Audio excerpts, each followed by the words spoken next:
Game 5 na. Ginebra kontra San Miguel. Sa pula at sa puti, tied ang series sa 2-2. Sino kaya ang manalo sa Game 5?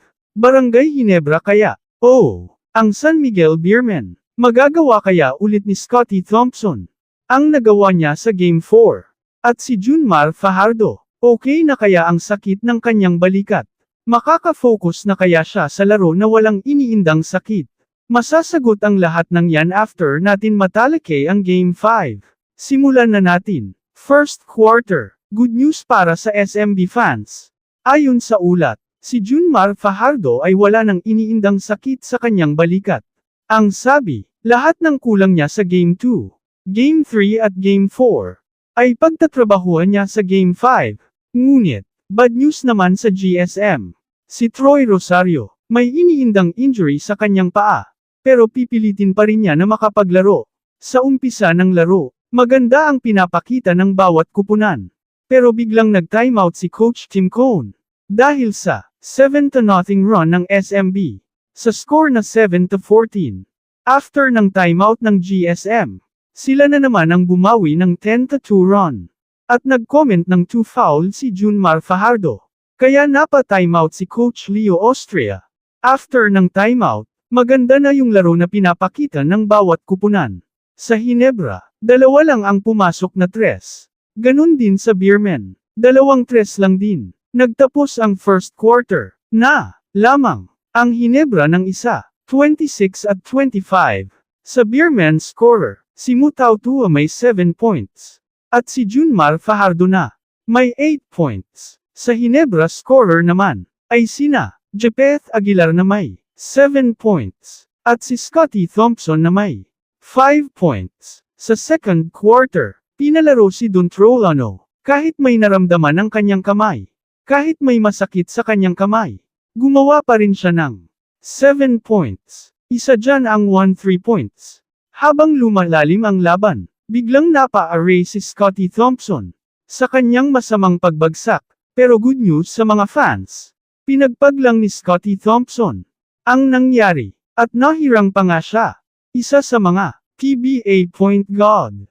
Bad news. First quarter at second quarter. Wala pang score si Marshall Lassiter.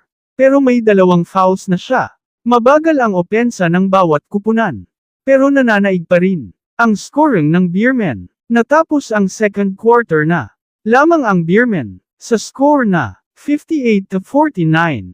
Hinirang na first half best player ay si CJ Perez, na may 19 points. Sa Ginebra naman, ay si Scottie Thompson pa rin, na may 8 points. At si RJ Abarientos na may 5 points. Dito naman tayo sa third quarter. Pinasok na ni Coach Tim Cone si Troy Rosario para makatulong sa team. Ngunit, nahihirapan ito sa pagtakbo lalo na sa pagdepensa kay Junmar Fajardo. Nakakuha siya ng 4 free throws. Pero isa lang ang kanyang naipasok. Kaya inilabas din siya agad ni Coach Tim Cone. Napahinto sandali ang laro, dahil biglang nagloko ang buzzer at timer. Nung maayos na, biglang pumutok si Chris Ross. Sa 3-point area, tumira lang naman siya ng 3 tres. At malaya siyang tumira kasi walang nagbabantay sa kanya. At nagpakitang gilas pa nga siya.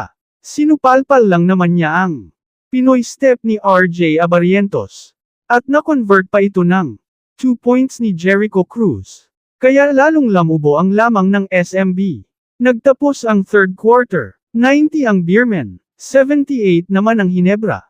Top scorer ng Ginebra, si Jepeth Aguilar na may 6 points. At si Scottie Thompson ulit, na may 5 points. Dito na sa last at fourth quarter. Very excited na part ng basketball. Ang strategy ng Ginebra, atakihin ang Beermen, para makascore, or maka-foul, at nagbunga nga ang kanilang ginawa. Nailagay nila sa foul trouble sina Junmar Fajardo na may 5 fouls, Mutau Tua na may 5 fouls, Marshall Lassiter na may 4 fouls, Dontrolano na may 4 fouls, at CJ Perez na may 4 fouls. Pero good news, hindi nila napag-graduate ang mga ito. Nananatili pa rin sila sa loob ng court. Lalo pinakita ng Beermen na sila ay malakas. Ginamitan nila ang Ginebra ng In and out scoring. May score ang 3-point line. At may score naman sa loob ng shaded area. Ngunit, nakakasagot pa rin ang Gene Kings.